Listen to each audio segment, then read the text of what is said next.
Bonjour tout le monde, c'est Miko GTR. Alors voilà, c'est la deuxième vidéo. Désolé pour l'attente, le PC a craché lors du montage de la précédente, ça m'a bien agacé. Donc on le refait, ce n'est plus avec la petite caméra qui fait un effet œil de poisson d'une marque très connue. Ça commence à me gaver. Donc on retourne au bon vieux caméscope HD qui fait très bien le boulot. Seul bémol, il n'y a pas de trépied, donc je le tiens avec la main gauche. Donc désolé si ça tremble un peu, j'ai pas des nerfs de chirurgien, donc on va essayer de faire ça bien. Donc j'ai fait un vote entre le MFD et l'ordinateur de bord et le workaround. Donc c'est le MFD qui a plus remporté de voix, même par MP. Je me suis fait harceler pour voir cet ordinateur. Donc le MFD pour Multifunction Display. C'est donc l'ordinateur de bord de la Skyline. Il se présente ici. Alors voilà, là on voit le bordel, les compteurs, le volant. Il est ici, il est orienté légèrement vers le conducteur et ça c'est bien. Ça c'est bien parce que c'est vous qui êtes au centre de la voiture. C'est vous enfin il est orienté vraiment vers le conducteur ou vers le pilote. À vous de voir comment vous vous considérez. Tu me foires pas ma mise au point, toi. À vous de voir comment vous vous considérez. Ça c'est bien. Je préfère ça par rapport aux écrans habituels qui sont fixes, qui sont droits. Non, là c'est vraiment vous qui êtes au centre de la voiture, c'est destiné à vous, celui qui conduit, donc ça c'est génial.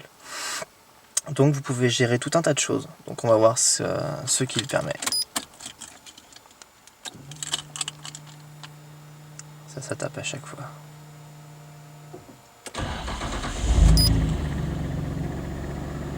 Voilà.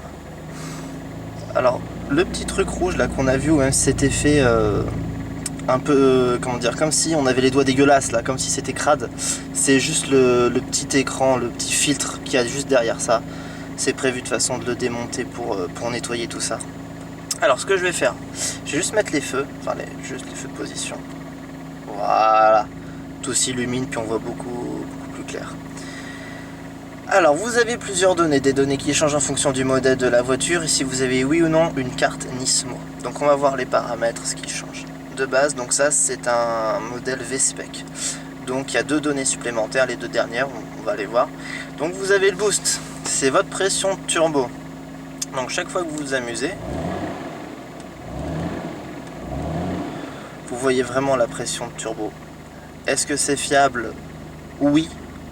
Si vous fixez un boost controller, ça sera vraiment plus fiable. C'est vraiment une donnée qui est bien, qui est extrêmement utile. Mais si vous avez un boost controller récent qui lui en plus sera relié directement au niveau des turbos, c'est quand même plus fiable. Mais ça c'est très bien d'origine, il n'y a pas à chier. Le second control, donc les gaz d'échappement en anglais, ça vous dit en pourcentage la pression sur la pédale d'accélération. Donc encore une donnée supplémentaire. Les injecteurs, ça vous dit à combien ils pulsent en duty cycle. Température d'huile, température d'eau, donc water temperature. Les données s'affichent pas parce que c'est pas encore assez chaud. Si je dis pas de conneries, ça s'affiche à partir de 70 degrés ou 80 degrés. Je crois que c'est 70. Information utile, si vous avez envie de vous amuser, on tape pas dedans tant que les données sont pas apparues. Tant que la température d'huile et d'eau ne sont pas affichées, on tape pas dedans. Et pour la version donc V-Spec, vous avez l'exhaust temperature, donc température à la sortie de l'échappement. Pareil, c'est absolument pas assez chaud pour s'afficher encore. Et l'intercooler temperature, donc la température du moteur. Vous avez plusieurs boutons, là, en bas. Alors, voici. Vous avez display, return, menu, mode. Vous avez un joystick de PlayStation. Moi j'adore, je surkiffe. C'est japonais jusqu'au bout, c'est jeux vidéo, moi j'adore. Un bouton TV, tous ne l'ont pas, du moins je crois. Je sais pas, je sais plus, je suis désolé. Un bouton rêve, en fait c'est une petite ampoule, une LED qui s'allume en fonction de certaines choses, on va voir ça juste après. Le bouton permet de se déplacer dans le menu et de réinitialiser. Si vous appuyez sur le bouton, là vous voyez qu'il y a des barres blanches. Ici, ici. Ça vous montre à combien c'était maximum. Si on appuie sur le bouton, ça réinitialise. Voilà. Donc, on va commencer par ça. Donc, display, return, menu, mode. Donc, vous avez trois modes. Il y a ce mode-là qui affiche tous ces paramètres, qui est fabuleux. On a ensuite le mode single. Le mode single, donc en fait, comme son nom l'indique, vous choisissez une donnée. Là, c'est la pression turbo. Vous avez un graphique. vous avez votre pression de turbo, kilogramme, là il y a tout.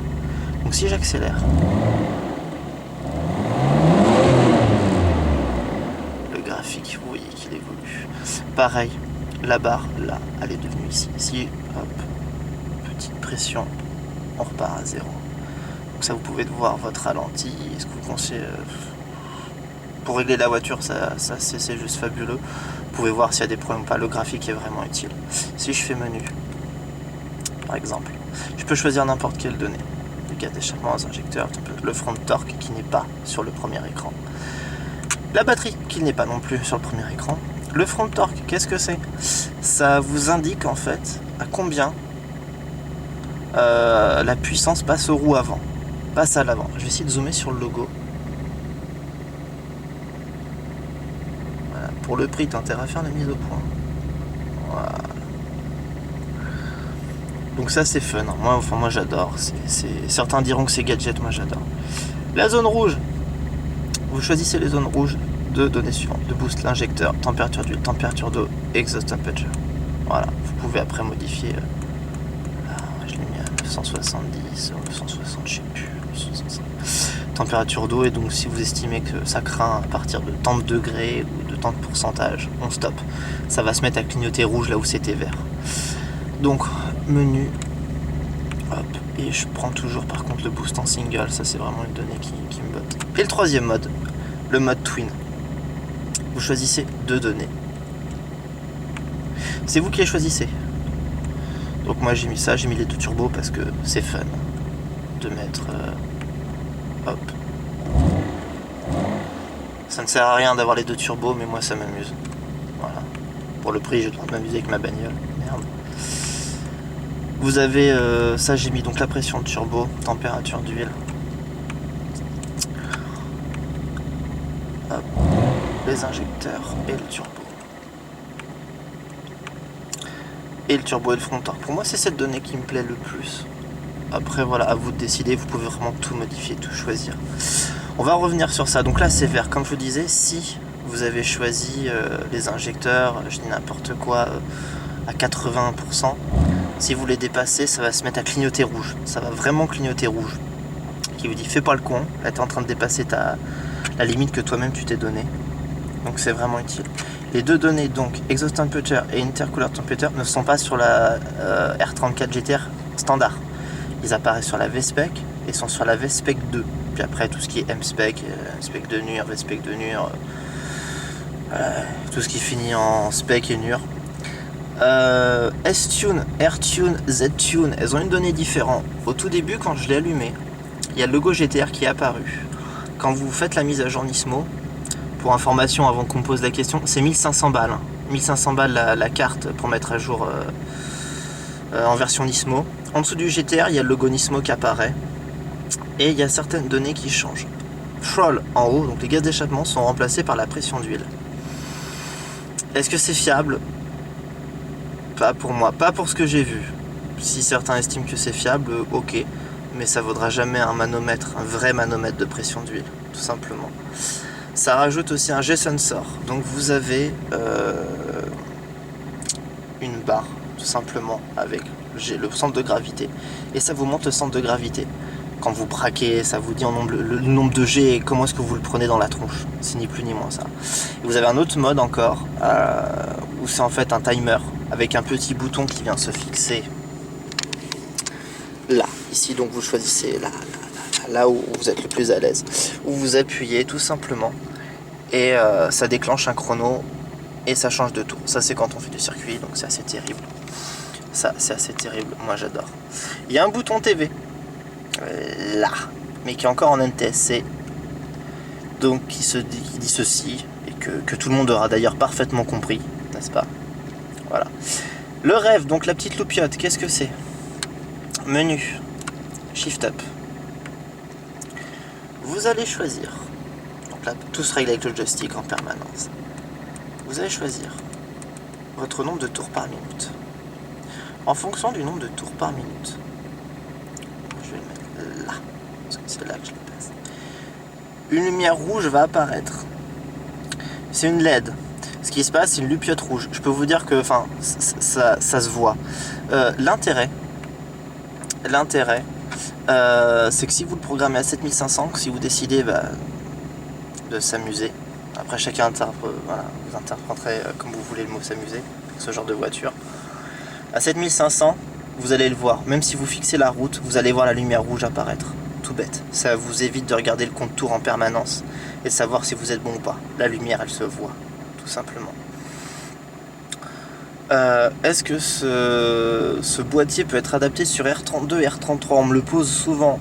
Oui, bon courage, mais oui, c'est faisable. Très bon courage, mais c'est faisable. C'est japonais, moi j'adore, hein. C'est vraiment... ça fait peut-être un peu gadget, moi je kiffe. Là, water temperature, la température d'eau vient juste d'apparaître. Donc là c'est qu'elle commence à chauffer. Moi j'adore. Ah ouais, j'adore. Non, vraiment, il n'y a rien à redire. C'est vraiment une caisse qui est fabuleuse. C'est un... Et ça, c'est un... Oui, c'est un accessoire si on veut. Mais c'est pas pour... Enfin, même si il y a le bouton TV, c'est avant tout des données techniques. C'est vraiment des paramètres qu'on a que sur des voitures de course. Moi, j'adore. J'adore. Je surkiffe. C'est vraiment super. On y prend vite goût à s'amuser, à le regarder tout le temps. À bidouiller, des fois on fait ça. On les regarde même pas les données, hein, mais on le fait parce qu'on peut le faire, on a 3 modes. Putain, c'est classe. Je réponds vite fait aussi à quelques questions qu'on me harcèle et si j'attends une nouvelle vidéo, je vais me faire insulter. C'était quoi la question qu'on m'a le plus posée? Oui, pourquoi est-ce que la R35 ne s'appelle plus Skyline? Alors on va mettre fin à toutes les légendes urbaines que j'ai pu lire sur internet. Skyline signifie en anglais la ligne d'horizon.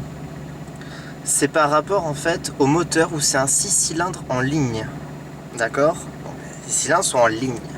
La R35 passant au V6, ce n'est plus donc en ligne. La lettre V n'est pas une ligne. Hein. Donc elle perd la dénomination Skyline, mais reste une GTR, d'où R35. Voilà, c'est aussi simple que ça. La dernière Skyline, c'est la R34. Point barre. Ceux qui me parlent de la Infiniti G35, il faut les brûler ces voitures, tout simplement. C'est tout ce que j'ai à dire dessus.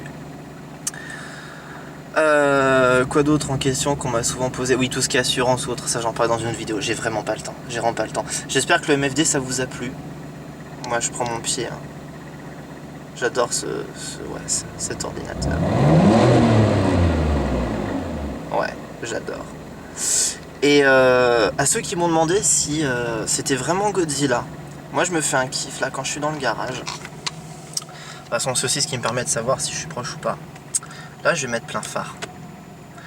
Regardez-moi cette gueule et ses yeux. Osez dire que c'est pas un lézard atomique. Mais vous voyez ces yeux là?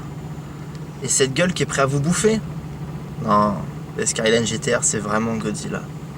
Voilà, ça c'est un petit délire, mais moi j'adore. Et puis à ceux qui doutent encore de ce Spain Skyline, mais foncez, putain, foncez, faites-vous plaisir. La vie est courte, on peut mourir demain. Faites-vous plaisir.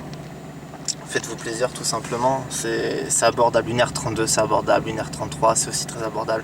Une R34 je l'ai déjà dit, ça l'est moins, mais faites-vous plaisir, putain, ça vaut grave le coup.